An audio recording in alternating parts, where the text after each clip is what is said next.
Dobrodošli svima i dobroveče.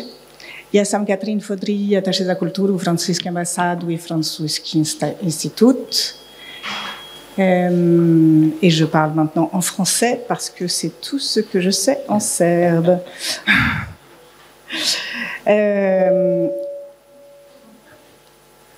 Je vais essayer de ne pas faire de Larsen. Je ne sais pas où sont les trucs, c'est bizarre. Ici peut-être. Larsen. Il faut baisser le son. Tu peux... Oui, c'est bon. Merci. Non, ça va toujours pas. Là, c'est mieux. Non, c'est pas mieux. Là, c'est mieux. Là, c'est mieux. Je ne sais plus comment faire. Bon, pardon.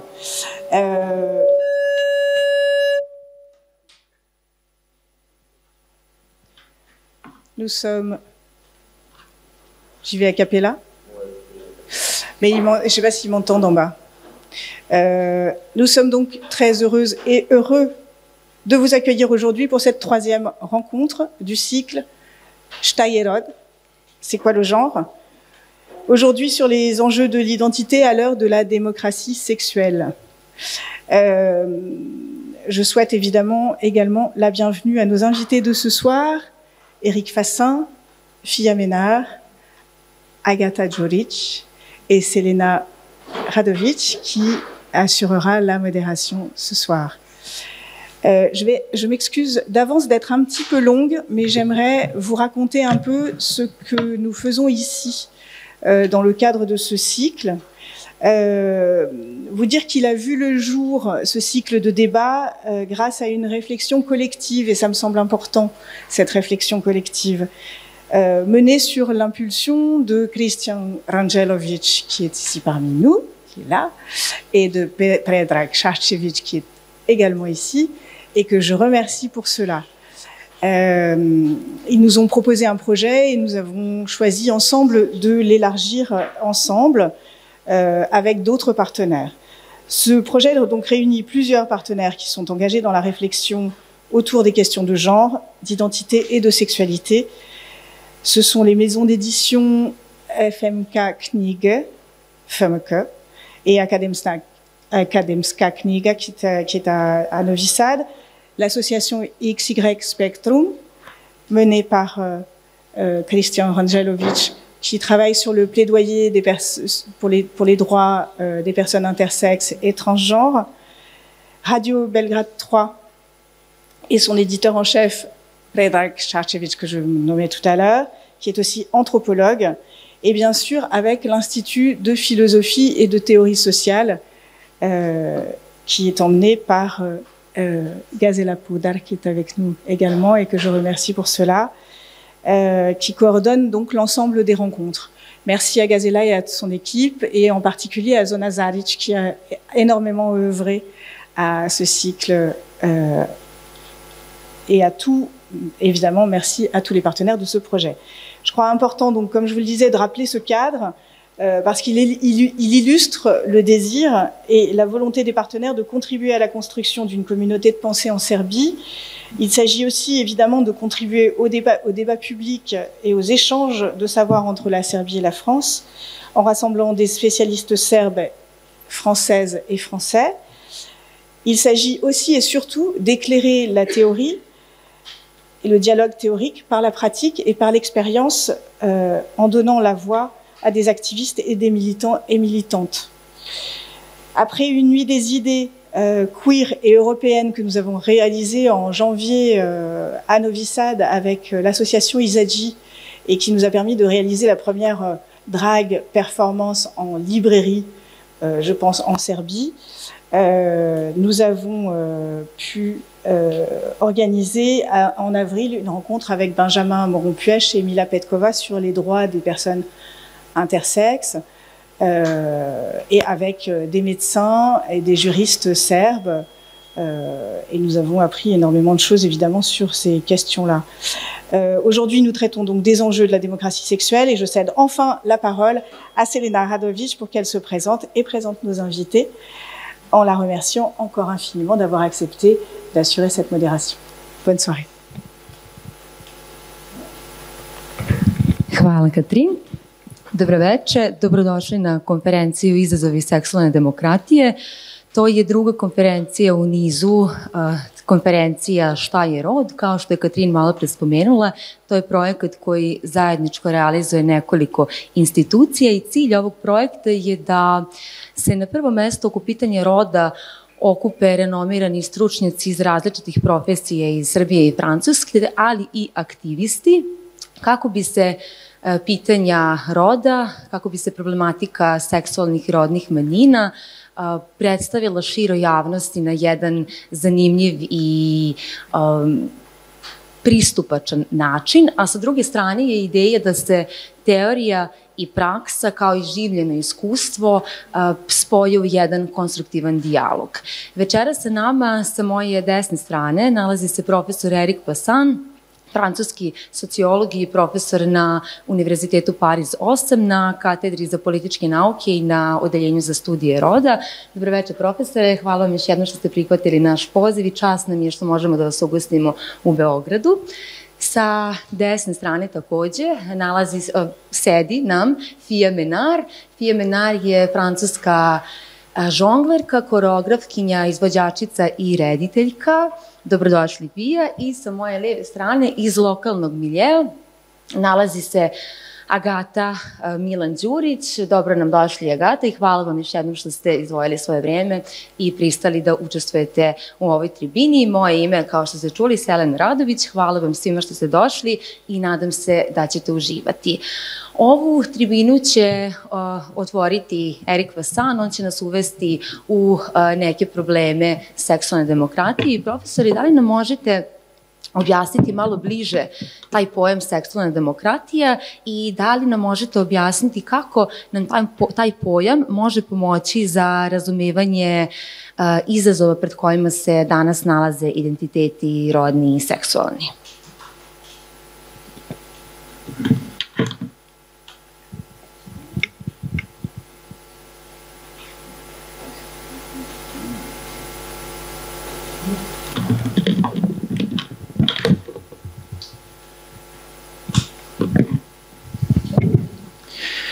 Merci beaucoup, bonsoir à tout le monde. Merci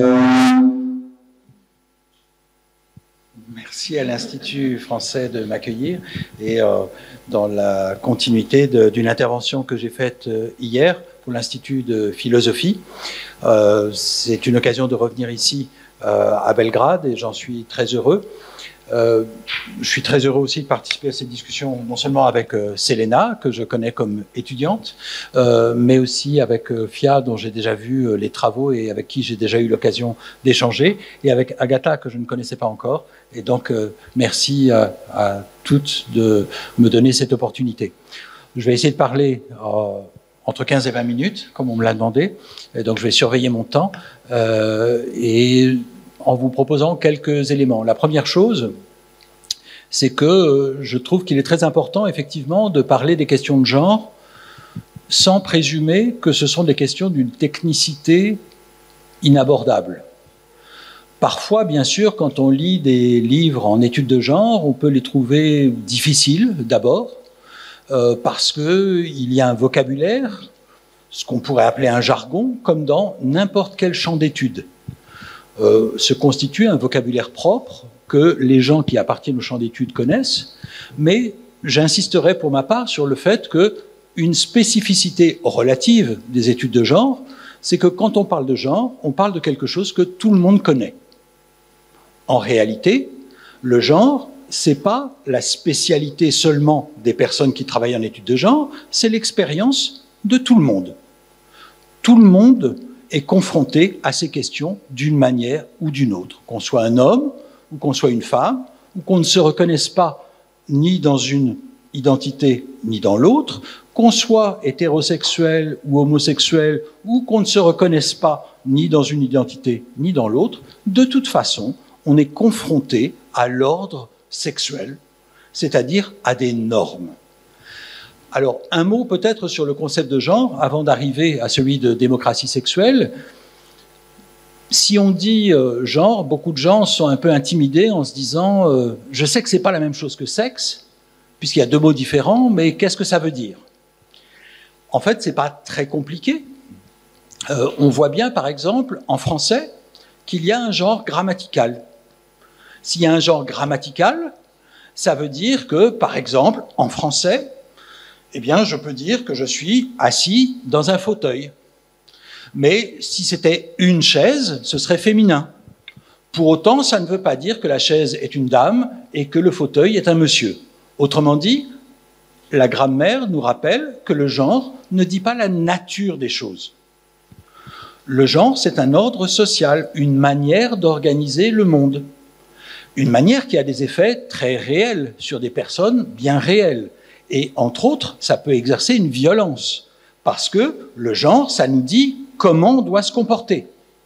Par exemple, si quand je parle en français à la première personne, bien que je m'identifie au masculin, si je fais une faute grammaticale et que j'accorde au féminin, eh bien, une partie du public va rire. Ce sera soit une plaisanterie, soit une faute embarrassante. Ce sont des rappels à l'ordre qui existent à tous les âges sur le fait que le genre, on ne fait pas ce qu'on veut, parce que ce sont des normes. Donc ça, c'est un rappel très bref, mais il est important pour moi de comprendre que tout le monde sait ce que c'est.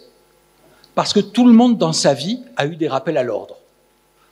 Inégalement, bien sûr, parce que pour une partie d'entre nous, se conformer aux attentes n'a pas été si difficile que ça. Pour d'autres, ça a été plus compliqué, ou au contraire, il y a eu une volonté de ne pas s'y reconnaître du tout. Donc ça dépend. Mais quand même, il n'y a personne qui ait toujours échappé à ces injonctions. Par exemple, si on s'identifie au masculin, et si d'un seul coup ma voix devient un peu aiguë, eh bien, il peut y avoir un petit moment d'embarras. Pour une femme ou une personne qui s'identifie au féminin, s'il y a tel ou tel geste qui est censé être masculin, eh bien, il y a une petite gêne. Donc, il y a des rappels à l'ordre. Donc, la norme, c'est un ordre, et un ordre contraignant. On ne fait pas ce qu'on veut. Le concept de genre, il est peut-être un peu compliqué, mais nous avons bénéficié, dans les études de genre, d'un soutien inattendu pour faire connaître le concept de genre et les études de genre, c'est le soutien du Vatican. Et le soutien, de manière plus générale, de tous les conservateurs qui ont dénoncé l'idéologie du genre, ou bien en français, on a parlé de théorie du genre. Évidemment, vous vous en doutez peut-être, quand je parle de ce soutien, c'est avec un peu d'ironie, puisque ce sont des attaques contre les études de genre. Oui, mais quand même, ça veut dire que tout le monde a été amené à entendre parler de genre et à se dire ça veut dire quoi. Autrement dit, un concept qui était limité au monde, on va dire féministe, et au monde universitaire, eh bien, aujourd'hui, il est devenu disponible pour tout le monde.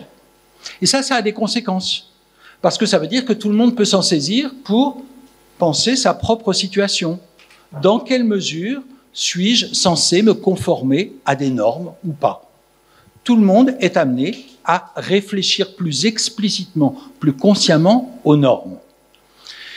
Alors, après cet hommage qui se veut paradoxal à l'engagement du Vatican pour la diffusion des études de genre, je voudrais maintenant dire quelques mots sur le concept de démocratie sexuelle que j'ai utilisé dans mon travail depuis longtemps, avant d'arriver aux questions d'identité. Dans le contexte français, mais pas seulement français, on a vu que depuis, allez, on va dire 20 ans, 30 ans, les questions sexuelles, celles qui touchent à l'ordre sexuel, c'est-à-dire à la fois au genre et à la sexualité, sont devenues des questions politiques brûlantes. Ça n'est pas toujours le cas. En particulier, les démocraties libérales, au XVIIIe siècle, se sont fondées sur l'idée que d'un côté, il y a la sphère privée, de l'autre, il y a la sphère publique. La sphère privée, entre autres, précisément, c'est l'intimité sexuelle, entre autres. Et la sphère publique, c'est la politique. Qu'est-ce qu'on voit aujourd'hui? C'est que ces questions d'intimité, qui touchent à l'identité, qu'il s'agisse de genre ou de sexualité ou des deux à la fois, sont devenues des sujets politiques. Il faut se rappeler, par exemple, et pour avoir participé à ces débats il y a 25 ans en France, le début des discussions sur le Pacs, l'ancêtre du mariage pour tous, eh bien c'est un moment où tout le monde était un peu surpris qu'on se mette à parler d'homosexualité dans l'espace public. Parce que jusqu'alors, quand on parlait d'homosexualité, c'était pour rire, c'était des plaisanteries, c'était une sorte d'homophobie ordinaire qui était très acceptable. L'idée que ce soit un sujet sérieux, que par exemple on puisse considérer que c'est un enjeu démocratique, c'est ça qui a commencé à se jouer à ce moment-là. Au lieu d'être fait pour des plaisanteries, pour des chuchotements, pour, en gros, la sphère privée, eh bien, ça devenait une question dans la sphère publique, une question politique, non pas exceptionnelle, mais centrale. Pas seulement l'homosexualité, bien sûr, on voit que, par exemple, les débats autour des violences sexuelles ont acquis une très grande importance avec le mouvement MeToo, et pas seulement. Mais on pourrait dire aussi, pour ce qui concerne l'avortement, on pourrait multiplier les exemples. Par exemple, tous les scandales qui ont lieu depuis quelques années en France comme dans d'autres pays autour des révélations ou la prise de conscience du fait qu'il pouvait y avoir des écrivains qui profitaient sexuellement de mineurs. Eh bien, tout ça, ça fait partie de cette nouvelle politisation des questions sexuelles. Bien sûr, ça a toujours été des questions politiques au sens où c'était bien sûr des rapports de pouvoir, mais c'est politisé au sens où ça devient des enjeux publics. C'est dans ce contexte que j'ai été amené à proposer un concept qui me paraît utile pour penser tout cela, qui est celui de démocratie sexuelle. La démocratie sexuelle, ça veut dire quoi? Ça veut dire que nous vivons dans des sociétés qui, en général, revendiquent de définir l'ordre du monde. Autrement dit, l'ordre du monde ne nous est pas donné par un principe transcendant, Dieu, la tradition, la nature, mais c'est nous. C'est nous qui décidons du monde dans lequel nous vivons. C'est nous qui décidons des lois. C'est nous qui décidons des règles, des normes. C'est vrai pour l'ensemble des sujets, y compris aujourd'hui pour l'ordre sexuel. C'est nous qui décidons. C'est ça la démocratie sexuelle, c'est l'idée que c'est quoi le mariage? Traditionnellement, bien sûr, c'est un homme et une femme. Oui, mais on peut changer la définition. C'est à nous de décider. On peut refuser. On peut dire « Ah non, ça doit être un homme et une femme ». Mais finalement, ça veut dire que la position conservatrice qui dit c'est un homme et une femme, ou la position qu'on va dire progressiste qui dit peu importe, ce sont deux positions politiques. Donc c'est une bataille politique pour définir le monde dans lequel nous vivons. Je prends l'exemple du mariage, mais c'est vrai pour tout. C'est-à-dire, est-ce que par exemple, on peut parler de viol conjugal? Est-ce qu'un mari qui impose à son épouse un rapport sexuel, est-ce que c'est un viol? Pendant très longtemps, on a dit « bah non, puisqu'ils sont mariés ». Et sont arrivés des gens, des féministes en l'occurrence, qui ont dit « si, c'est un problème, parce que le consentement, il ne disparaît pas avec le mariage ». Tout ça, ça veut dire qu'il y a des batailles politiques pour définir les lois, les normes, les règles. Alors tout ça, vous me direz, c'est du débat public. Quel rapport avec les identités? Et là, la question, c'est celle des subjectivités. Comment on se construit en tant que sujet? Je vais reprendre un exemple très simple. Si l'homosexualité devait se cacher jusqu'à très récemment, ben ça a des effets sur la manière dont les gens se construisent comme sujet, y compris sur leurs pratiques sexuelles, sur leur manière de désirer, sur leur manière d'imaginer leur vie. Si au contraire, il est moins nécessaire de se cacher, s'il y a une légitimité à dire « après tout, il n'y a pas de problème », si par exemple on peut dire « je ne sais pas, peut-être qu'un jour je serai en couple, peut-être qu'un jour j'aurai des enfants », eh bien ça change la manière de se construire en tant que sujet. C'est un exemple, mais bien sûr, si on prend l'exemple des violences sexuelles, c'est la même chose.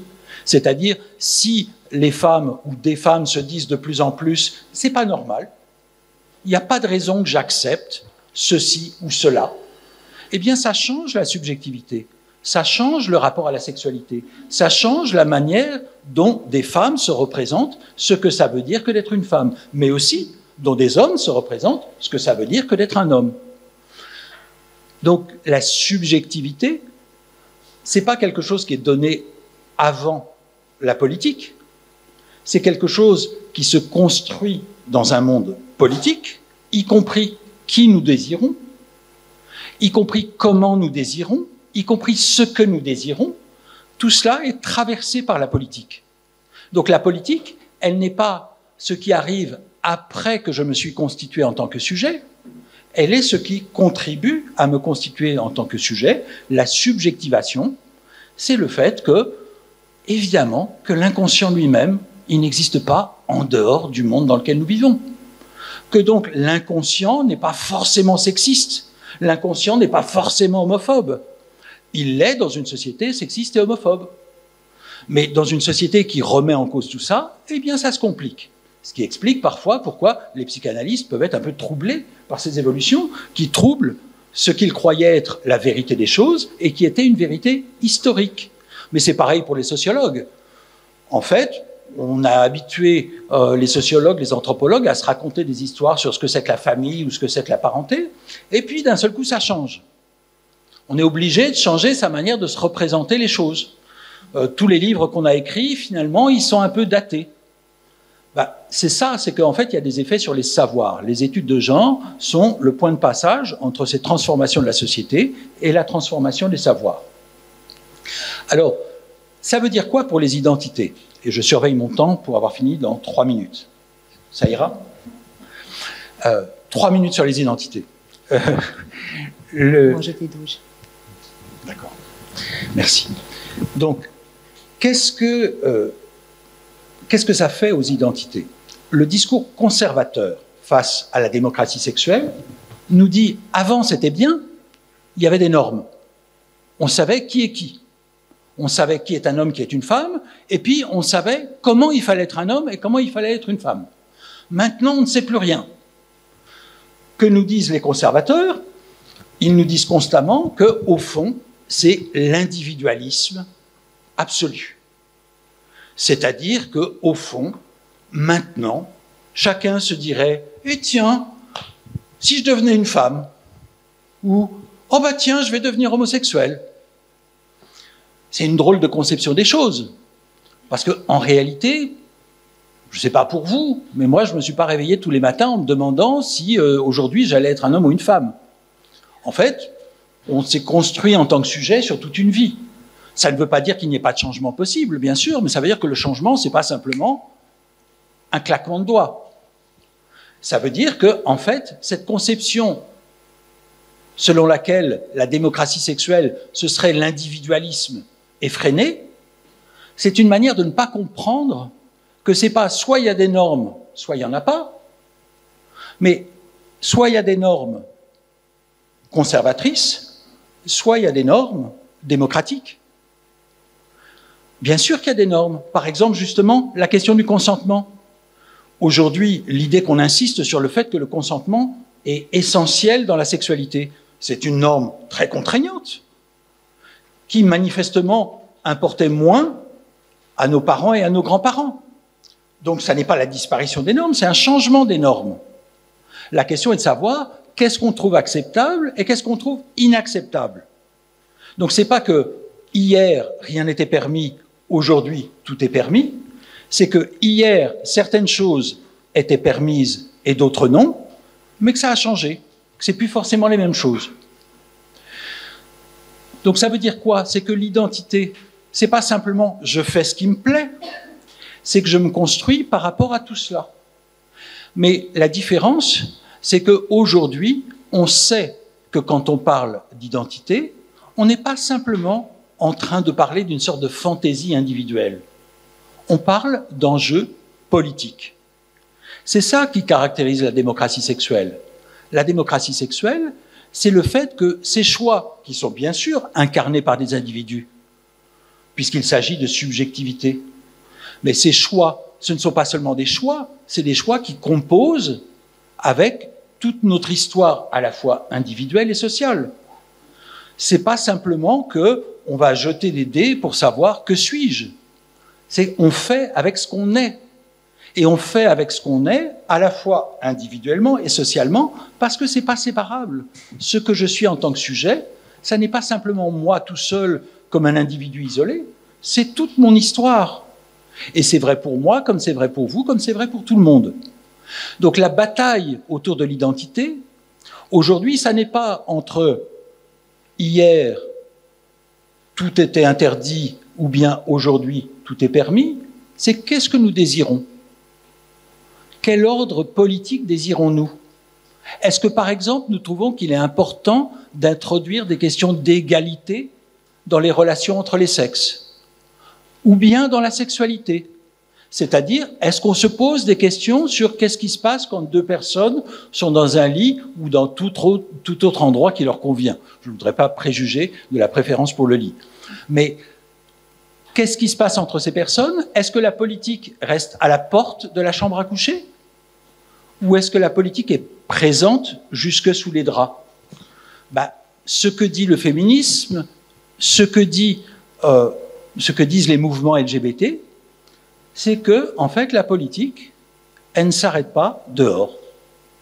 Elle est là, non seulement sous les draps, parce qu'à la limite, sous les draps, on pourrait se dire, on le sait bien, mais à l'intérieur de moi-même, y compris dans mon inconscient. Il n'y a pas d'un côté des individus et de l'autre de la société. En fait, c'est la même chose. Donc, ce que les études de genre peuvent faire, c'est rappeler ces évidences que tout le monde connaît, parce que tout le monde les connaît dans sa vie. C'est ça que je voudrais signaler, c'est que ce que je viens de vous raconter, vous ne l'utilisez peut-être pas avec les mêmes termes, mais à mon avis, vous savez de quoi je parle. Parce que dans vos propres vies, quelles qu'elles soient, vous êtes confrontés à ces questions. Ça ne veut pas dire que tout le monde soit d'accord sur ce qui est désirable, mais ça veut dire que justement, ce sont des batailles constantes dans nos sociétés pour définir ce qui est désirable, ce qui est acceptable, avec des conséquences sur ce que nous sommes en tant que sujet. Merci pour votre patience et désolé pour l'abstraction éventuelle.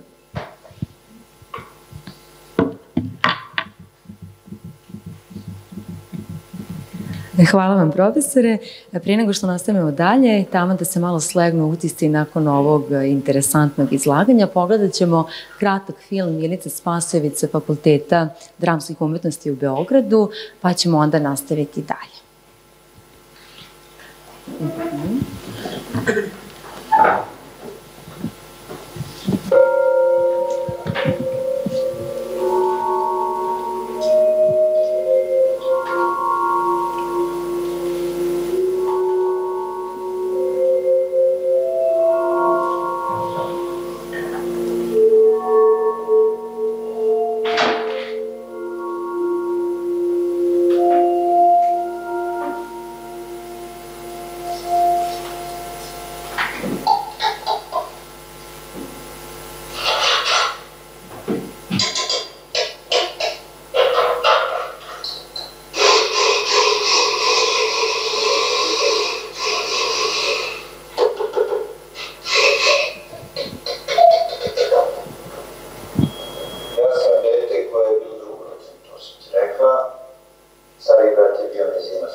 bit će vremena za plakanje, bit će vremena za žaljenje, daj da uradimo to, da to bude sve kako treba.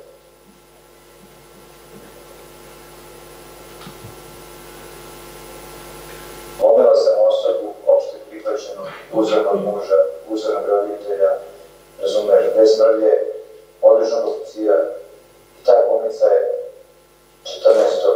novembra 2014. otišao u penziju i završao svoju glumačku karijeru i ispivao sam ja. Sama tranzicija meni je bila oslobađajuća.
Nastavljamo dalje. Budući da je film u vezi sa lokalnim kontekstom, sada ću dati riječ Agati. Agate, recite mi kako je vaše iskustvo i da li možete da mi date neki osvrt na lokalni kontekst, na odnos društva generalno prema rodnim i seksualnim manjinama? Dobro večer, ja sam Agata Milan Đurić. Imam to ime, između ostalog volao bih da objasnim, zato što se ja identifikujem kao rodno nebinarna transfeminina osoba. Ja ne postojim u pravnom sistemu ove zemlje i moje ime je između ostalog, kako da kažem, moj vid borbe da osobe poput nas postoje, da su postale kroz čitavu istoriju. I takođe da bi to dalo nekakav skromni ili koliki god doprinos kada je u pitanju, znači, celokupna naša društvena stvarnost, senzibilizacija naše društvene stvarnosti, ali takođe ja između ostalog već dugo godina radim i na promeni zakonske legislative, odnosno na promeni zakona u ovoj zemlji. To je naravno veoma dug i mukotrpan proces i zaista zahteva ogromno strpljenje, toleranciju, veru, entuzijazam i tako dalje, jer kao i u drugim zemljama sveta, naravno svaki kontekst je drugačiji i to je veoma važno imati u vidu, ali konkretno, pošto ste me pitali za lokalni kontekst, to je zaista nešto što je, čini mi se, u jednom vrlo striktno podeljenom patrijarhalnom mačističkom društvu, gde su, znači, pol, odnosno na osnovu njega pripisane rodne uloge i rod, izuzetno striktne podeljene i u jednom društvu koji ima jednu vrstu društvene dozvole, a to je za izražavanje izuzetnog stepena agresije i fizičke, a i takođe svih onih mentalnih agresija u vidu mikroagresija i onih koje su eksplicitnije i tako dalje.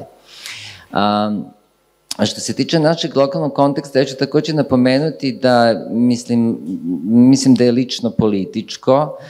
Ja sam feministkinja i u tom smislu ja nikad nisam imala taj talent da za sebe uzimam previše ozbiljno i da pridajem sebi značaj, ali mislim da sam, što se tiče naših aktivista i aktivistkinja, jedina osoba koja se, znači, identifikuje kao transfeminina osoba, ali i kao feministkinja takođe.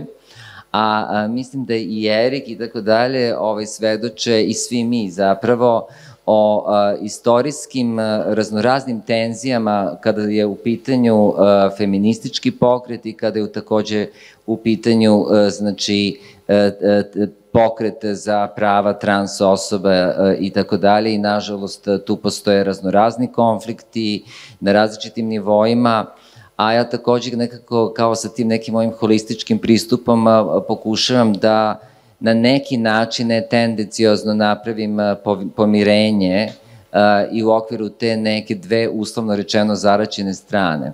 Mada recimo, naravno, postoje studije i postoje primjeri ovde kod nas, kao što je i Halberstram, koji je meni mnogo sladak teoretičar i aktivista i tako dalje, koji je analizirajući, znači, istoriju feminizma i takođe feminističke literature, feminističkih praksi i tako dalje, ustanovio da je kroz istoriju su postojali pozitivni primjeri u smislu inkluzije trans žena, iako smo i uopšte trans osobe, iako smo, kažem, svedoci i svedokinje da uglavnom ono što je prevalentno, ono što je dominantno, to je da su trans osobe i posebno trans žene predstavljale na neki način pretnju feminističkom pokretu, što je meni potpuno i kontraintuitivno i protiv premisa zapravo feminizma kao humanističkog pokreta koji zapravo treba da služi humanizaciji celokupnog društva.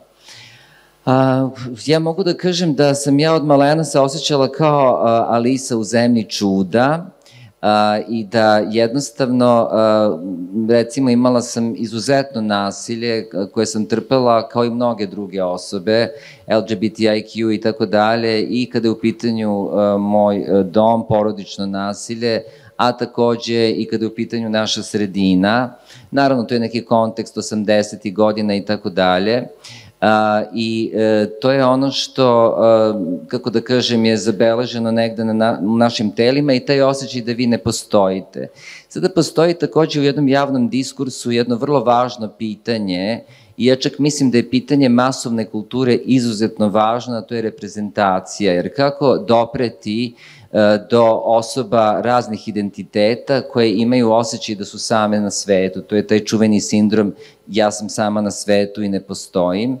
I sada u ovom današnjem kontekstu, pogotovo da kažem zapadnoevropskom, američkom i tako dalje, sve više postavlja to pitanje reprezentacije i ono što je veoma važno da sve veći broj dece, mladih ljudi u tim razvojnim, formativnim godinama i fazama dobija priliku da vidi osobu poput sebe, što nam daje vrlo bitnu dozvolu u formiranju sebe kao ličnosti, u pogledu roda i svih drugih dimenzija koje nas čine ljudskim bićem, da neko kao ja postojim i samim tim to mi daje dozvolu da i ja ovako kakva sam imam prava da postojim i da živim i da razvijam sebe.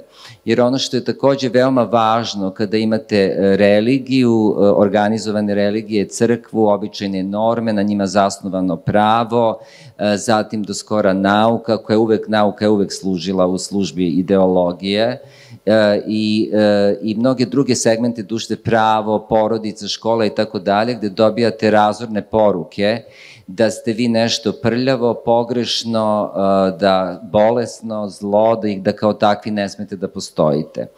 Pa takav je bio i lokalni kontekst u Srbiji, znači kako da kažem, od mog najranijeg detinjstva, i onda, kako da kažem, eskapistički ili prosto istražujući da biste zapravo spoznali sebe i znači došli do vlastitog sopstva, vi pronalazite razne puteve koji su inače svojstveni queer osobama, ja ne volim tu reč populacija, da biste na neki način našli odraz i refleksiju vlastitog bića. Ja, inače, kada je u pitanju predstavljanje, samo da kažem da sam ja, između ostalog, osnivačica i organizacije Geten i da je Geten nastao inspirisan knjigom čuvene književnice Ursule Le Guin, koja je postala zvanična kuma naše organizacije i da je recimo to je jedna od knjiga koja je izvršila izuzetan uticaj na moj lični razvoj, s obzirom da opisuje imaginarni svet rodno fluidnih bića, gde u jednom ciklusu možete biti majka, u drugom ciklusu otac svom detetu i tako dalje i tako dalje, a takođe da je to svet koji u svojoj istoriji ne pamti konflikte i ratove.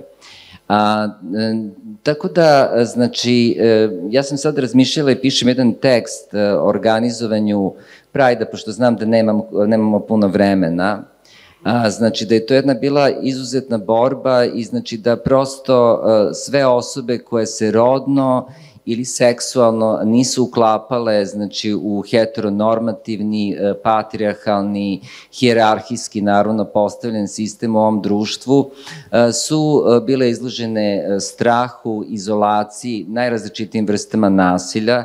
Diskriminacija tu dođe još i kao nešto suptilno, imajući u vidu razne oblike nasilja, pa i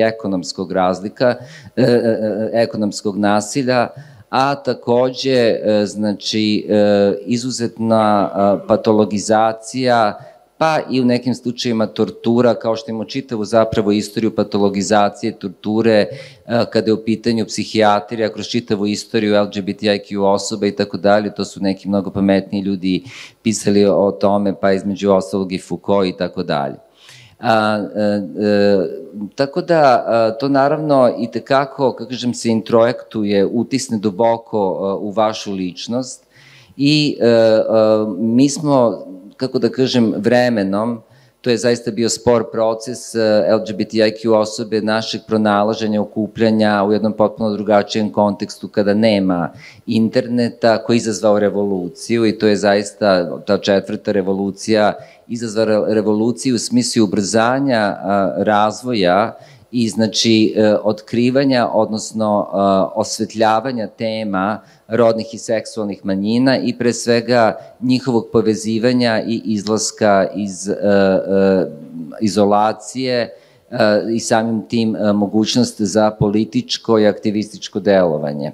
Tako je da nekada bila u Srbiji, opet možda jedna referenca, uslovno rečeno na Francusku, naša prva organizacija još 90. godina je bila Arkadija, mada je Arkadija bila pre svega fokusirana na egzistenciju, kulturu i prava gej muškaraca i lezbijki.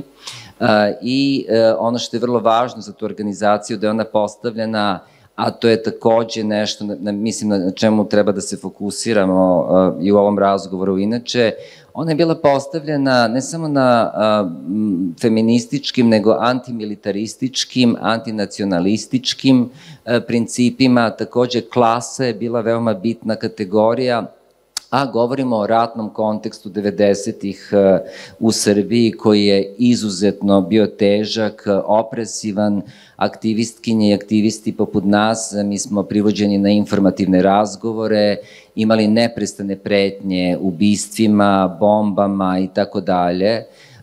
I čak smo bili eksploatisani od tadašnjeg, ja ne znam nikako da nazovem taj režim, mislim da je malo reći totalitarnog režima Slobodana Miloševića. Eksploatisani smo bili u razne svrhe u borbi protiv tadašnje opozicije i tako dalje. Tako da vremenom, ja mislim da smo mi načinili ogromne promene kada je u pitanju, znači, osvetljavanje teme i rodnosti i seksualnosti i tako dalje za jedno relativno kratko vreme, ali sa druge strane je to predugo vreme, kao što je to rekao jedan od mojih, uslovno rečeno, mentora, pošto Civil Rights Movement u Americi je izuzetno bitan i za razvoj feminističkog i kasnije svih drugih humanističkih pokreta kao LGBTIQ, a to je Martin Luther King koji je rekao da je jedan dan ljudske patnje predug. Takođe, volim da citiram i njegovu izjavu da pravda koja se odlaže, pravda koja je uskraćena u smislu postizanja ravnopravnosti, da li je ona moguća, ja mislim da nikada nije moguće, da je to proces koji neprestano traje, kao što traje, što bi jedan čuveni filozof rekao, hod svesti. Znači, dok god se ljudsko društvo menja, evoluira s tim što naravno ti procesi su i retrogradni i progresivni i kao što recimo imamo sad slučaj, ja sam jako besna, moram da priznam da recimo posmatram Ameriku kao vrlo zanimljiv socijalni eksperiment, samo mala digresija, gde 5 cis heteroseksualnih muškaraca u zemlji koja hrani samu sebe narativom, a i ostatak sveta da je najdemokratskija zemlja u svetu, imamo zabranu abortusa, znači osnovno ljudsko pravo na autonomiju naših tela i znači, a znamo da je to i putem, kako da kažem, i kulturnog imperializma i tako dalje, zemlja koja ima izuzetan uticaj na sve ostale zemlje u svetu, pa i politike u tom smislu. U svakom slučaju, znači, put je bio veoma težak, ja lično sam pokušavala i kroz svoj rad kao, završila sam fakultet dramskih umetnosti i još 90-ih sam počela da nastupim i kao drag kraljica, što je bio zapravo umetničko-performerski rad, ali koji je bio politički veoma provokativan, baš kada je u pitanju rod, transgresija roda, seksualnost, ali takođe povezanosti sa klasom, sa rasom, mada naravno sve su to društveni konstrukti, pa i rasa i tako dalje. I stvorili smo jednu bazu, kasnije su se razvile naravno i druge organizacije, pojavili drugi aktivisti i aktivistkinje i delovanje na različitim frontovima, s tim što bih ja imala sam baš zadovoljstvo i baš mi je drago da je koleginica nastupila na početku ovog programa, takođe i tu je koleginica umetnica i tako dalje, zato što kroz čitavu istoriju zapravo mi smo radili različite istraživanja po tom pitanju, ovde moja lepeza, ali dobro, gde je kroz čitavu istoriju umetnosti i istoriju nauke zapravo su seksualni i rodni identiteti bili gotovo potpuno izbrisani. Ja sam između ostalog i studirala filozofiju gde se o Platonu govorilo kao nekoj potpuno aseksualnoj osobi, a imamo tu zapravo taj početak i kad je u pitanju transrodnost, interseksualnost, a to je naravno pitanje različitih interpretacija, čuvenu Aristofanovu besedu u Platonovoj gozbi, znači to je taj mito androginu i tako dalje, i tako dalje, da sad ne dužim priču, ali što se tiče znači lokalnog konteksta, mi se nalazimo između ostalog u još jednoj paradoksalnoj situaciji gde imamo premijerku koja se identifikuje kao gej, ali ona je zapravo i svom detetu, ona je zapravo i dezavuisana i podcenjena kao službenica, kao ovog totalitarnog režima, ali imamo tu, znači, priliku da se ona nalazi na drugoj najvažnijoj poziciji kada je u pitanju ovdašnji sistem, ali da je ona sama, koja do duše živi u jednoj potpuno drugoj realnosti, a kao i svi mi ostali, na neki način nepostojeća u određenim segmentima u pogledu zakonodavstva i tako dalje. Tako da je to, kažem, jedan dug put, nalazimo se sigurno na nekom boljem mestu, s tim što bih ja uvek naznačila, znači, značaj makro, mezo i mikro konteksta, da kao i takođe psihološka savjetnica, odnosno konsultantkinja na LGBTIQ SOS telefonu, što je takođe jedna od mojih poslova, ja radim sa LGBTIQ osobama i njihovim partnerima, roditeljima i tako dalje širom Srbije, da je zapravo, kao i svugde u svetu, poznato je da manjine migriraju, gravitiraju ka velikim urbanim centrima iz više razloga, da je situacija kada je u pitanju, znači, ruralni deo Srbije neuporedivo teža, znači da recipročno homo, bi, trans, interks i ostale fobije recipročno rastu kako se udaljavamo od urbanih centara. I evo, to je možda, jel sam preterala vreme? Da, tako da evo, dovoljno je za početak, pa možemo posle još da... Hvala vam, Agata. Fija, pored priče o vašem iskustvu, što mislim da je dragoceno da ova publika čuje, meni je bilo posebno interesantno kada ste spomenuli da ste, moglo bi se reći, bili na poziciji onog koji dominira i da ste sada u novoj ulozi, u novoj ulozi vi pitate šta treba da uradite da tu poziciju promenite. Jel možete nešto da nam kažete o svom iskustvu sa jedne strane i sa druge strane o toj, možemo reći, perspektivi dvostrukih pozicija u jednom iskustvu?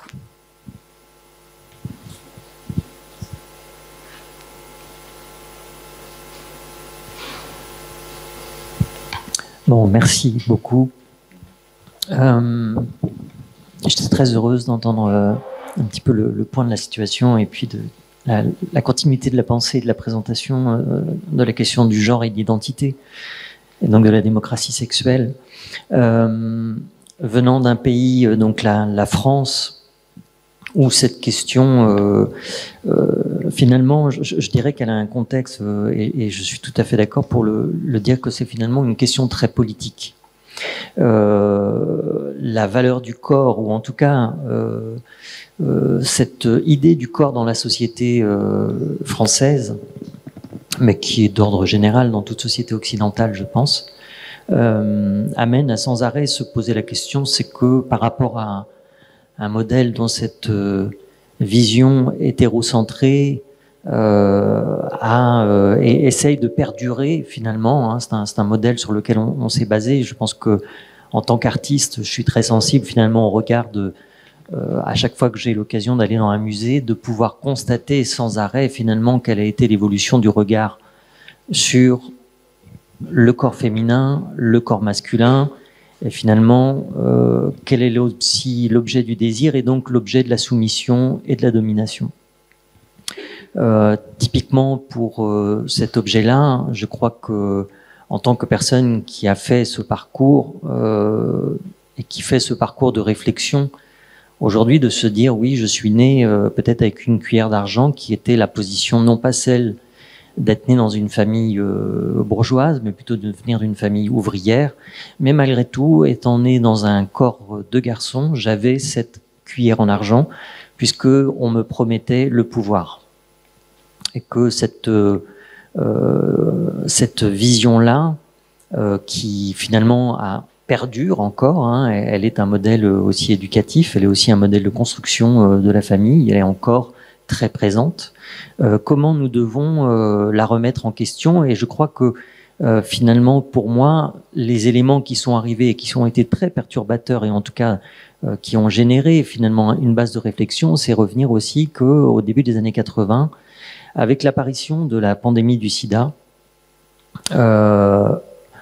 il y a eu déjà une possibilité incroyable, c'est qu'il a fallu un facteur très grave d'une maladie pour que soit considéré au début d'une manière très négative, en disant, on parlait du sida comme le cancer des homosexuels, et pour mon époque, j'étais adolescente à ce moment-là, donc dans la découverte de la sexualité, et dans la découverte de la sexualité, de ne savoir si finalement mes désirs étaient vers des hommes ou des femmes, d'avoir déjà une sorte de chape de plomb qui arrivait et qui désignait directement une relation. C'est finalement, dans le désir se pose une vraie question, et puis une autre qui était en effet cette histoire de l'identité. Et tout ça venait finalement se mettre au même endroit, dans une sorte de cloaque un peu difficile à faire émerger. Et finalement, dans ces représentations qui sont celles de la construction du corps dans la société, j'en suis arrivé finalement à ne jamais pouvoir accepter la position de la domination, donc celle de l'homme, et donc de ne pas comprendre finalement à l'intérieur, dans tous les modèles qui se présentaient et ceux qu'on essayait de m'enseigner, ou finalement sur lequel on m'enseignait de dire tu es dans ce corps d'homme masculin, donc ta position doit être celle-ci, mais finalement elle était aussi très liée déjà, et je pense très vite, parce que toute cette étape qui arrive des années 80-90 est aussi un mouvement politique très très fort, hein. On voit aussi des arrivées, finalement on voit arriver l'ultralibéralisme, on voit les pensées des Chicago Boys qui arrivent, on voit un paquet de choses qui finalement vont aussi positionner une relation sur ce travail. Qu'est-ce que ça veut dire? Qu'est-ce que ça veut dire que l'inégalité, puisqu'elle est très flagrante à l'époque, hein, déjà, entre l'homme, la femme. Et je dirais, ce ne sont que des éléments qui n'ont fait que émerger et qui, à un moment, amènent à une vraie réflexion sur sa propre personne dans la société, de son implication, et finalement de chercher dans une sorte de chaos qui se présente, hein, si je pourrais les définir comme ça, je dirais, tiens, on a l'arrivée du sida, on a eu Tchernobyl, on a eu la fin du plein emploi, on a eu un paquet d'éléments qui sont venus finalement peser aussi dans un moment en disant, mais finalement, être quoi dans cette société-là? Bien sûr, la question d'identité, elle est un chemin qui pourrait presque être, on peut le dire, parallèle. Je ne crois pas qu'il y ait de relation. Mais par contre, il y a un moment, une vraie réalité de dire, OK, dans cet espace qui semble tellement chaotique, comment sortir de ça? Pour moi, ça a été la rencontre avec l'art, mais ça a été aussi, dans la rencontre avec l'art, une question qui était profonde, de dire, finalement, si je m'intéresse au sujet non pas de l'art, mais qu'est-ce que peut exprimer cette forme d'art ou ces formes d'art? C'est des questions de société. Et dans ces questions de société rejaillissent sans arrêt la question de se positionner et donc finalement d'apprendre des nouveaux gestes qui sont des nouveaux vocabulaires. La danse me permettra de découvrir des nouveaux vocabulaires, mais aussi la question de comment positionner son corps, et comme le disait Eric tout à l'heure, sur ce qui va nous définir finalement d'un geste d'homme, d'un geste de femme, et qui renvoie sans arrêt le miroir à la société, et qui, au final, me permet un jour de dire « je n'arriverai jamais à être un homme, hein, et donc je vais faire un chemin de découvrir moi-même quelle est mon identité ». Certainement une identité qui réaffirme à l'intérieur non plus une volonté de formaliser une binarité, mais de choisir le camp peut-être des blessés, et qui est aussi de celles qui abandonnent le pouvoir en disant c'est pas le pouvoir qui est intéressant, c'est absolument pas le pouvoir qui est intéressant, c'est plutôt finalement de savoir quand on est dans un ensemble et rejoindre aussi un ensemble de personnes que je nommerais peut-être aujourd'hui, finalement peut-être ce qu'on voit émerger, c'est-à-dire dans cette idée que l'apparition du temps de parole de la blessure, que ce soit le MeToo, que ce soit tous les mouvements anticoloniaux, que ce soit qui sont vraiment ce moment où finalement une émergence de personnes qui ont été soumises à un regard d'une société patriarcale, d'une société où le pouvoir était finalement construit autour d'un modèle qui nous fait dire aussi que nous sommes en 2022, que nous sommes par rapport à une date fixée, mais que notre humanité, on peut la considérer quand même plus lointaine, ce qui va nous redéfinir aussi à un moment et qui va nous permettre simplement de générer aussi un désir. Et bien sûr, ce désir, comme l'explique très bien, c'est se confronter à la société, c'est-à-dire accepter de dire « Ok, je vais prendre position en tant qu'être humain, en tant que personne visible, en tant que personne publique, en tant qu'artiste, et d'effectuer ce chemin qu'on va dire de transition, même si je pense que c'est le terme est beaucoup plus... il manque d'image, il manque de rêve, puisque finalement, je crois que réinterroger dans une société l'individu comme faisant partie de la société, c'est sans arrêt réinterroger sa possibilité de rêver l'humanité, donc de rêver la société, donc très certainement de lutter à rappeler que nous sommes des sociétés qui manquent complètement d'imaginaire et de rêve.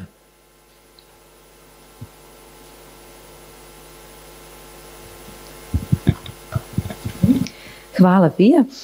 Kada smo tu, još jedno pitanje, pošto ste spomenuli... Kada smo tu, još jedno pitanje, pošto ste spomenuli umetnost, koliko mislite da umetnost, koliko i na koji način može da doprinese u toj borbi za rodnu ravnopravnost?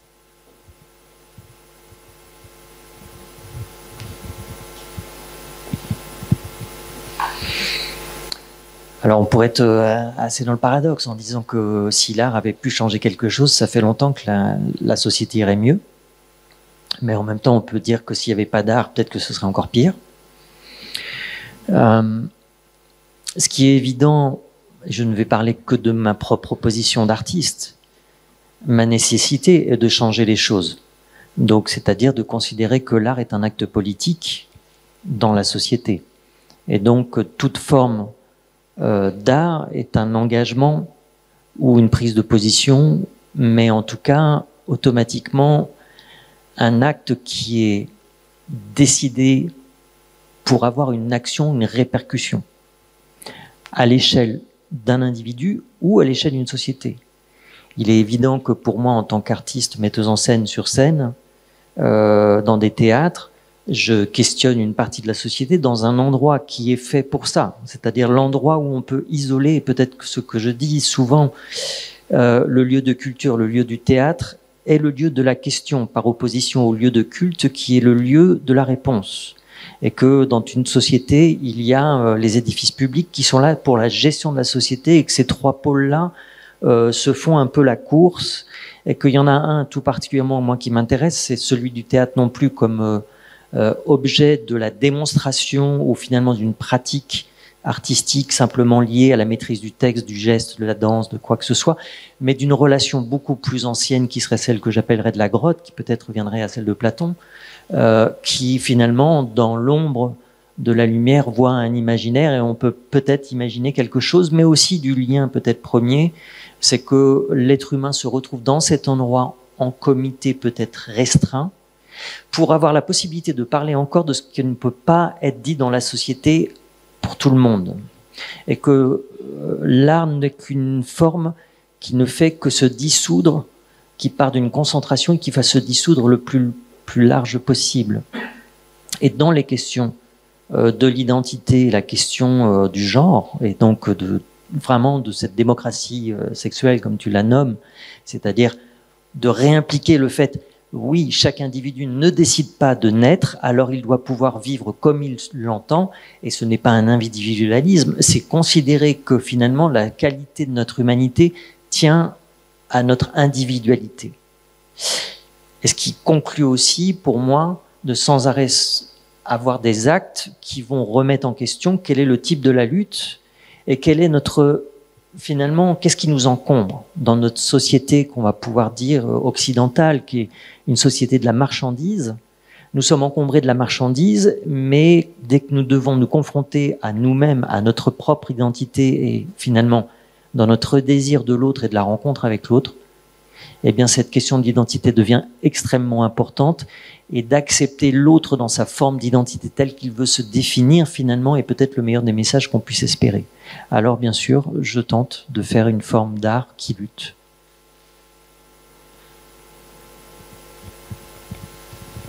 Hvala vam, Pija.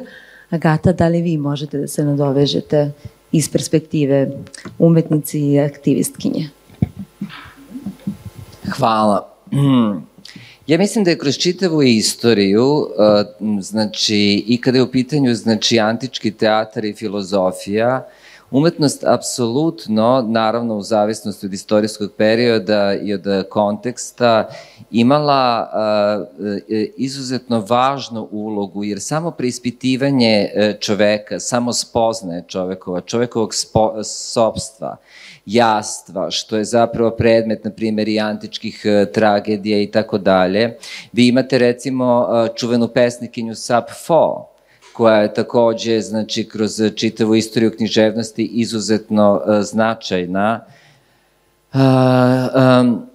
Tako da ja mislim da je upravo umetnost to da su, znači, pesnici, vizionari, pisci i tako dalje slikari, znači subliminalno, subverzivno i tako dalje bili apsolutno oni koji su zapravo otvarali, znači, taj prostor ispitivanja identiteta u celokupnoj njegove mnogostrukosti i kompleksnosti. Pa recimo i na primjer kada je u pitanju Šekspir, soneti Crnoj Gospi i tako dalje, i koji imaju te različite slojeve transparencije, ono o čemu govori Hartman recimo, i tako dalje. Tako da u tim različitim slojevima dobra je reč transparencija, šta je transparentno i šta se nalazi ispod sloja.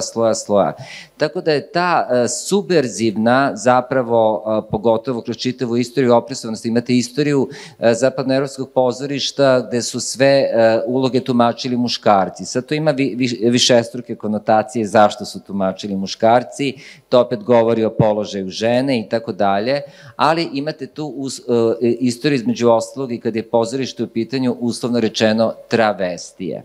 Travestija je vrlo problematičan pojam kada je u pitanju, znači, Freud i čitava ta kasnije medikalizacija i patologizacija čitavog tog fenomena i tako dalje.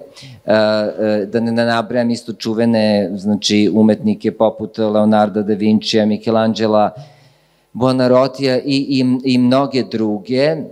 A takođe ono što je bilo poznato, to je da su žene bile izopštene, znači kada je u pitanju istorija filozofije, kao što inače kada govorimo o filozofiji, ja sam bila besna kada sam studirala filozofiju, zato što nisam mogla da verujem do koje mere je taj zapadno-racionalistički okvir jedino bio prisutan na studijama, gde zapravo filozofi i filozofkinje iz nekih drugih kultura su bili potpuno nezastupljeni i do koje mere, recimo, bio mali broj žena.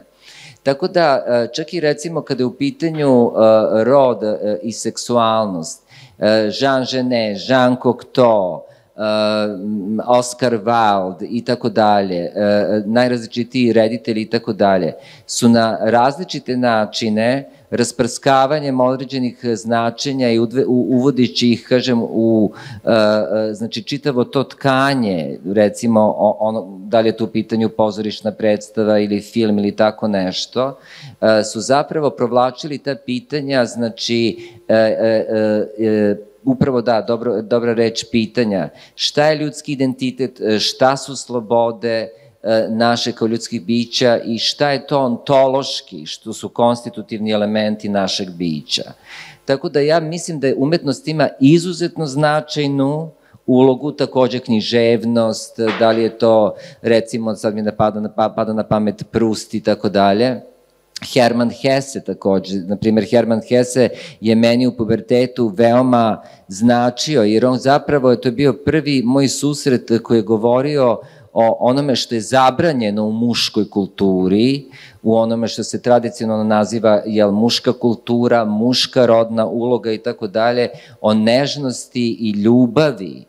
Sad, naravno, možda su ti likovi simbolički predstavljeni i tako dalje i predstavljaju određene paradigme, sami likovi. Ali ja mislim da je umetnost izuzetno značajna, bez obzira da li postoje pretenzije umetnika da bude društveno angažovan ili ne. I tu bih takođe naglasila ono na što su često intelektualci prilično gadljivi, ali sećam se još na studijama jedne poljske teoretičarke Antonine Kloskovske, koja je govorila o masovnoj kulturi i koliko je zapravo njen značaj. Naravno, tu sad postoji različiti modeli, neću da gušim masovne kulture i tako dalje, ali to je ono upravo što sam ja govorila. Sad, vi ste neko dete u nekom selu, na primjer u Srbiji ili u Francuskoj ili u Americi ili u Indoneziji ili u Ruandi ili bilo gde drugde i vi mislite da ste sami na svetu. I upravo ta moć, da li kroz knjigu ili bilo koji medij, imate priliku da vidite, da čujete, saznate, da postoje osobe poput vas, vas na neki način, kako da kažem, i ontološki i psihološki, na svakom drugom nivou, povezuje i daje vam jednu od najmoćnijih poruka koja jedino donekle u nekoj meri može da bude kontrateza svoj toj gomili poruka o kojima sam govorila, gde vi imate, znači, organizovane religije, crkvu, običajne norme, na običajnim normama nastalo pravo, imamo i dan danas u anglosaksonskom pravo, običajno pravo i tako dalje, to nije slučajno. Porodica, opet, koja je zasnovana na ovim prethodnim institucijama i čitavom tom aparatusu o kome sam govorila, medicinu koja je apsolutno bila u službi ideologije i, kažem, i tako dalje, i druge nauke, naravno. Pa i, kažem, kada je u pitanju, recimo, umetnost, istorija umetnosti, mi smo radili jedno veliko istraživanje i neki drugi ljudi u svetu, gde su, recimo, znači, identiteti umetnika i umetnica koji zapravo jesu bili LGBTIQ ili ih mi sad tako posmatramo iz ove savremene prizme, znači identitetskih politika, sagledavanja identiteta, roda i ostalo, ali definitivno njihovi identiteti su do duše do skora bili potpuno očišćeni, znači to je kao ono Makartijevo doba, mislim, koje je trajalo mnogo duže, ne mislim samo konkretno na Makartija, znači potpuna cenzura tih identiteta. I ono što bih ja takođe naglasila, tu je koleginica, ja sam takođe bila drag kraljica i tako dalje, kako su zapravo, znači, marginalizovane grupe pronalazile jedan specifičan vid umetničkog izražavanja koji je subverzivan i koji ima izuzetno značajnu političku ulogu i moć, znači, u toj borbi protiv nepostojećeg. Jer ja se sećam kad sam čitala Freuda, da ne budem tako pametna, tabu je reč polinezijskog porekla i znači sveta plašnja. I onaj koji se usudi da prekrši tu zabranu svete plašnje i sam postaje tabu. A to je najviši stepen koji sam ja živela u Srbiji i sigurna sam mnogi od vas u kulturama i zemljama gde se nalazite, gde vi imate utisak da ljudi poput vas zapravo uopšte ne postoje. Tu je umetnost, kažem, svojim vrlo subverzivnim, znači, često subliminalnim putevima i tako dalje, upravo dopirala i stvarala ono što ja zovem nekakvu vrstu psiholoških toponima i kodova, kako se, recimo, na taj način razvijao jedan poseban jezik između ljudi koji nisu pripadali tom nekom, kako da kažem, sve prožimajući heteronormativnoj opresiji. Tako da ja smatram da je to nešto izuzetno važno. Ja ću napomenuti kad je lokalni kontekst u pitanju. Ako ima vremena... Izvinjavam se. A, dobro, ajde. Ja ću samo recimo napomenuti, jako je značajno, evo recimo u kontekstu gde, jer je to ogroman tabu svugde u svetu i u Srbiji, gde mi imamo Merlinku, znači osobu koja se samo identifikovala kao transrodna osoba, takođe i kao homoseksualac i tako dalje, to su njene reči, i gde Želimir Žirnik 90. godina u Srbiji snima gotovo dokumentarističkim sredstvima filmove o jednoj osobi koja je bila i seksualna radnica, što je bilo apsolutno, znači, kako da kažem, protivzakonito, i gde ona i takođe druge trans osobe vidimo jednu egzistenciju marginalizacije tih osoba i do koje to mere, naravno uvek to ide u različitim pravcima, ali ipak otvaralo celokupan taj diskurs postojanja marginalizovanih grupa intersekcionalno na različitim nivoima. Izvinjavam se. Nema problema. Hvala vam, Agata. I za kraj, profesore, jedno pitanje. Kakvi su izgledi da se trajnije povežu teorija, praksa i aktivizam u ovom polju?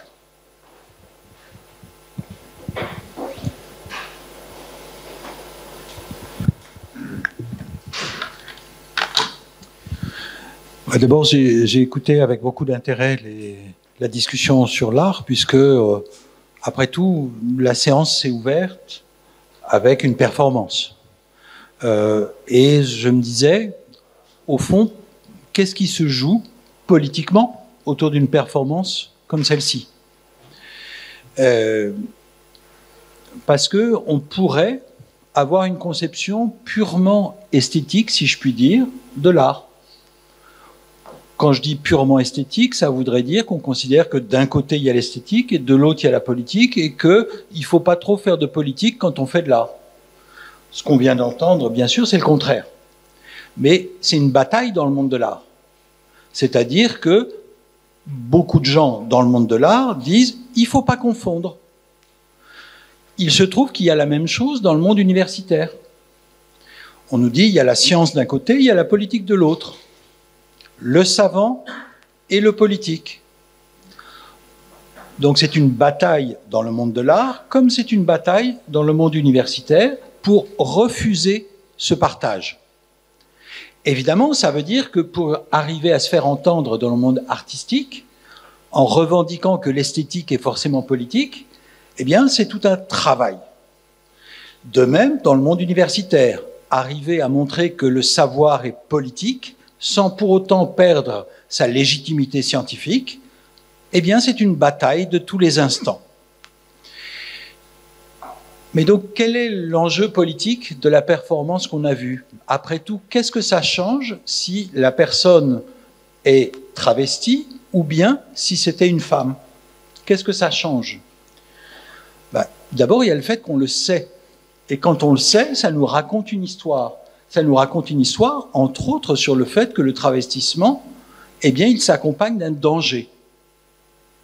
Les travestis, par exemple, je viens de travailler là, dans les jours qui précédaient, avec des gens au Brésil, eh bien, les travestis risquent leur vie.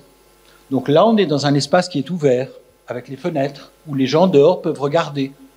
Donc, il y a une prise de risque. Donc, c'est pas seulement un spectacle esthétique, c'est pas seulement joli, c'est pas simplement bien fait. Ça dit quelque chose sur le fait que cette performance, c'est pas juste pour se distraire, c'est pas juste de l'entertainment, de la distraction. En fait, c'est pour une part quelque chose de la vie de la personne qui fait cette performance. Donc c'est pas quelque chose qui n'a aucun rapport avec elle, c'est pas juste un rôle. Et après on rentre chez soi et on est tranquille, on n'a pas de problème. Donc en fait, je trouve, pour ma part, que c'est très important parce que vous savez peut-être qu'une des grandes références dans les études de genre, c'est la philosophe Judith Butler qui a publié en 1990 un livre qui en anglais s'appelle Gender Trouble et qui a été traduit en français en 2005 sous le titre Trouble dans le genre. Et elle parlait du drag, du travestissement. Ça a eu beaucoup d'impact parce que, en fait, c'était un argument théorique pour penser le fait que le genre, c'est toujours une performance. C'est-à-dire que, après tout, nous sommes 4 ici, je suis le seul en pantalon. Ça dit quelque chose. Ça dit quelque chose sur la manière d'habiter les normes, en tout cas la mienne, mais aussi peut-être les vôtres. Donc, qu'est-ce que ça nous dit? Ça nous dit que, en fait, cette théorie-là sur le genre, le fait que notre manière d'incarner, c'est toujours une performance, une manière de représenter. Nous sommes en représentation. Mais il y a eu des lectures de ce livre de Judith Butler qui disaient « Oh, c'est formidable, le drag, le travestissement, c'est subversif. Hein » Et Judith Butler, après, a dit « Ça dépend. En fait, ça n'est pas en soi subversif, ou au contraire, conservateur. C'est là qu'il y a un enjeu dans les représentations artistiques. Il y a un travail de la part des artistes, mais aussi de la part du public, pour essayer de voir, est-ce que c'est seulement de l'art, seulement de l'esthétique, ou est-ce que ça fait bouger quelque chose dans le monde? Donc la bataille sur l'art, comme la bataille sur la science, c'est est-ce que c'est juste comme ça, l'art pour l'art, ou la science pour la science, ou bien est-ce que ça prétend toucher au monde et le transformer d'une manière ou d'une autre. Et donc c'est là le rapport peut-être par rapport à la question qui m'est posée.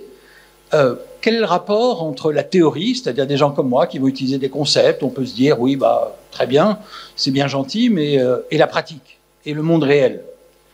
En fait, je crois qu'il n'y a pas une distinction si simple entre le monde réel, qui est entre autres celui des activistes, et le monde des représentations, qu'elles soient savantes ou artistiques. Parce que, d'abord, il se trouve que les universitaires, et bien souvent, ils peuvent avoir aussi des engagements. Autrement dit, je ne prétends pas être militant, mais en tout cas, je revendique d'être engagé. Ce qui, dans le monde scientifique, ne va pas de soi, croyez-moi. Je prends mon exemple, mais il y en a beaucoup d'autres, bien sûr. Mais à l'inverse, les militants, les militantes, il ne faudrait pas croire que ce sont des gens qui ne lisent pas. Il ne faudrait pas croire que ce sont des gens qui ne pensent pas. Il ne faudrait pas croire que ce sont des gens qui n'utilisent pas de concepts. En fait, il n'y a pas une coupure dans le monde entre le savoir théorique et la pratique politique. En fait, tout ça se mélange. Et pour ma part, puisque j'étudie, mais aussi que j'enseigne dans un champ d'études qui s'appelle les études de genre, ben je vois bien les étudiantes et parfois les étudiants, ce sont plus souvent des étudiantes, mais de plus en plus souvent quand même des étudiants. Bien, tous ces gens, c'est des gens qui, quand ils sortent de la salle de cours, très souvent vont militer. Et comment militer? Eh ben, en se servant des outils attrapés ici et là, dans tel cours ou tel autre cours, ou dans tel livre, ou dans etc. Tout le monde bricole, tout le monde s'empare de tout ce qui est disponible. Donc l'idée qu'il y aurait une coupure complète entre les savoirs ou les représentations artistiques d'un côté, et de l'autre côté, l'expérience quotidienne, la pratique, le militantisme, en fait, c'est démenti constamment. Sur tous les sujets minoritaires, en particulier, il y a un travail théorique de la part des activistes. Les activistes ne sont pas simplement des gens qui ont des pratiques, ce sont aussi des gens qui ont des théories. Hvala vam, profesore. Prije nego što pređemo na pitanje publike, pogledat ćemo jednu jako kratku projekciju, ako nije problem.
Možda vas je ova projekcija podstakla na još neka pitanja, a samo da napomenem da kada budemo završili sa pitanjima publike, ovaj događaj će zatvoriti Lana vi svojim nastupom, nemojte to da propustite.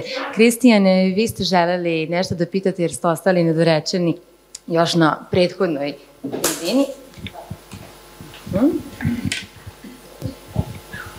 Ja bih samo voleo da dodam, hvala svima što ste dali svoj uvid i nekako svoje iskustva. Mene zanima samo gde nam je tu negde telo. Fija je negde pomenula pitanje tela. Tela kao entiteta i nečega što je za interseks osobe jako važno. Pitanje tela samo naravno ne i dominacije muškog ili ženskog, nego upravo jedan spektar tela, telesnih odrednica i nečega što telo predstavlja u našim društvima. Pa bih volio samo jednu malu refleksiju na reč telo i gde se ono nalazi između ta dva čuvena pola, muškog i ženskog. Hvala puno. Da telo to nešto znači.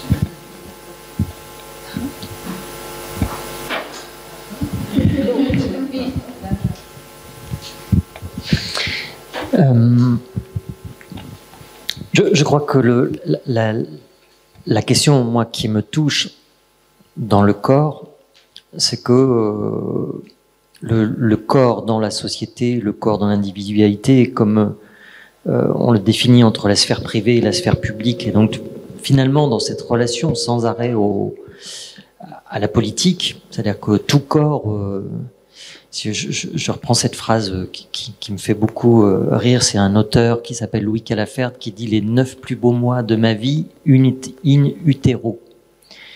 Et en disant finalement qu'après c'est vraiment le bordel, quoi. Et c'est vrai.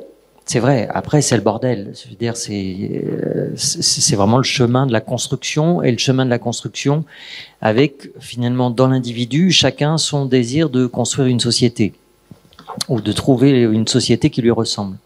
Ce qui est certain dans la définition du corps, c'est que au moment où on prend conscience que, en tout cas, le corps revient sans arrêt à être redéfini. Comme vient de le dire, en effet, Eric a un pantalon, et de tout de suite classer par la voix, par la moindre chose, le moindre détail, comme une sorte de repère et de désir de savoir sans arrêt, une sorte de définition, comme si l'inconnu de l'autre était la pire des choses, en fait.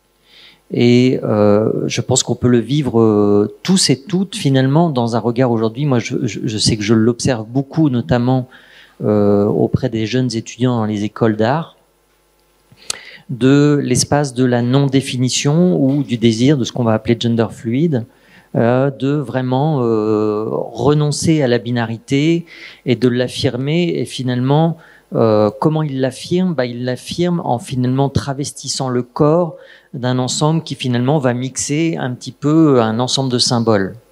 Donc, par exemple, la semaine dernière, lors d'un atelier, je voyais énormément de garçons qui étaient habillés en jupe, qui avaient un haut de garçon, un bas, qu'on va dire, de fille, et puis qui vont commencer à finalement reposer la question, mais qui revient aussi sans arrêt à se dire, bon, ok, il faut l'artifice du vêtement pour le poser.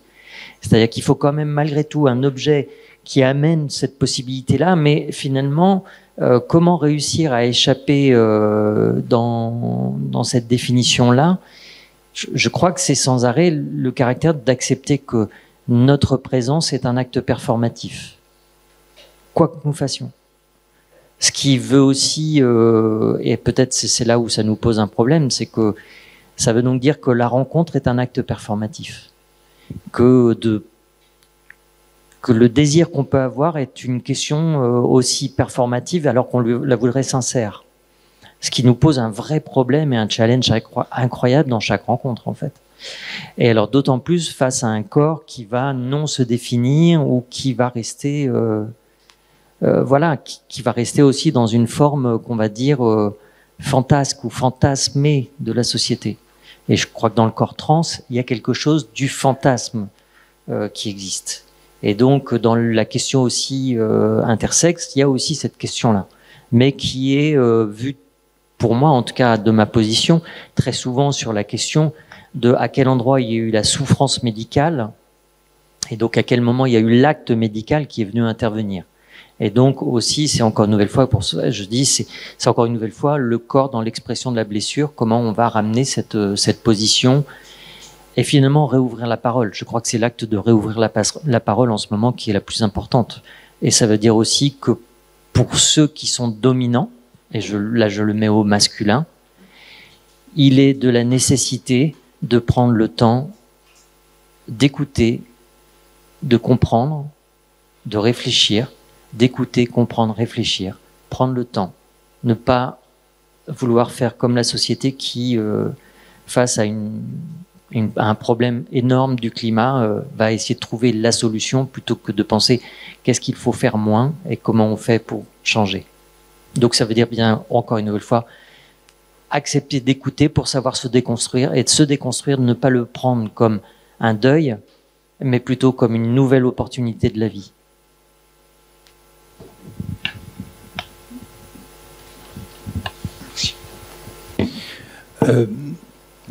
Pour essayer d'ajouter quelque chose, puisqu'on a parlé de genre, c'est quoi le genre? C'est le titre de cette série.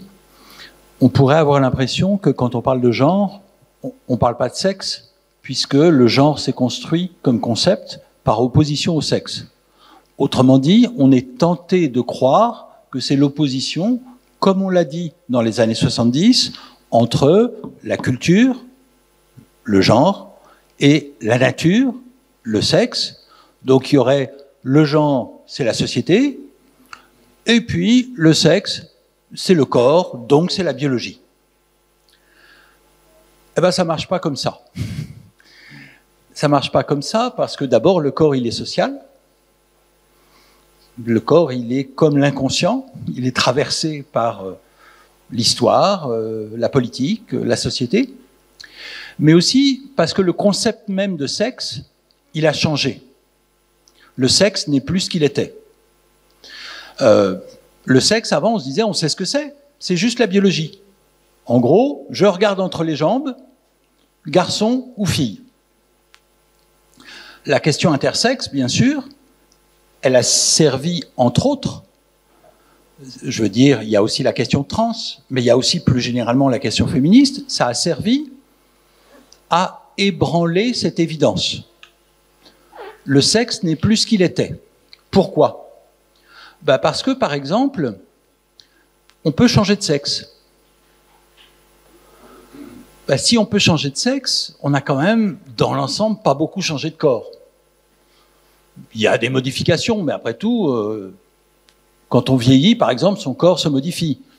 Bon, on ne change pas d'état civil pour autant. Donc, en fait, qu'est-ce que ça veut dire? Ça veut dire que le sexe, c'est une catégorie d'état civil.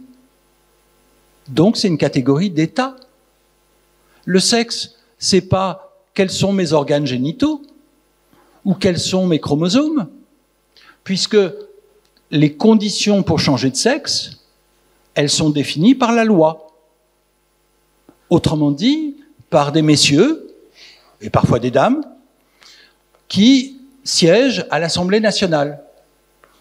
Qu'est-ce qu'il y a de plus social et de plus politique que ça? On voit bien qu'il y a des réformes. Par exemple, en Argentine, on va modifier les conditions pour changer de sexe.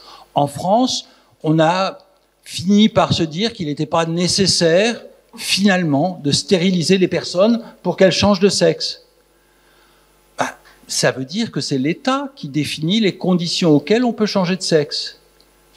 Y compris, l'État peut dire, vous savez, il n'y a pas forcément besoin d'opération. Donc tout ça, c'est des choix politiques. Le sexe, ça n'est pas mon corps, c'est ce que l'État dit sur mon corps.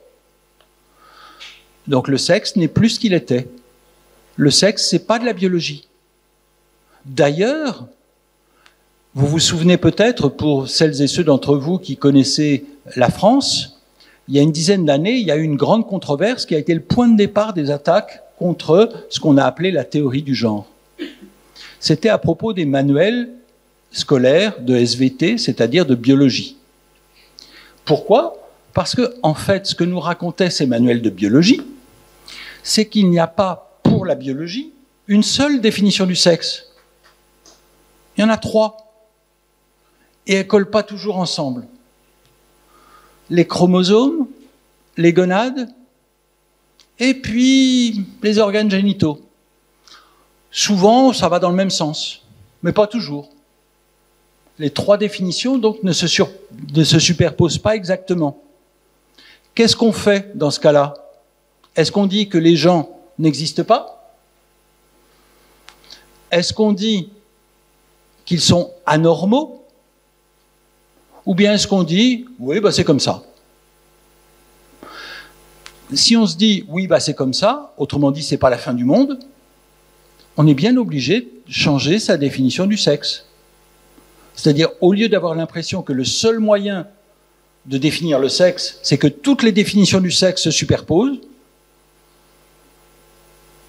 on se dit, bah, ça dépend. En général, c'est comme ça. Mais parfois, non. Est-ce que c'est la fin du monde? C'est ça la bataille politique. C'est est-ce qu'on considère que quand le monde change, c'est la fin du monde, ou est-ce que c'est la fin d'un monde?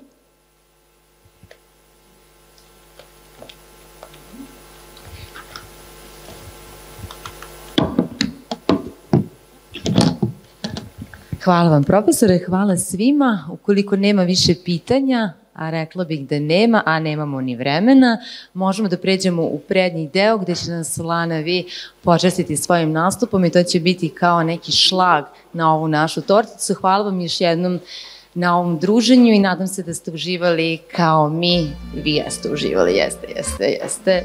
Jesu. Hvala vam. Idemo napred.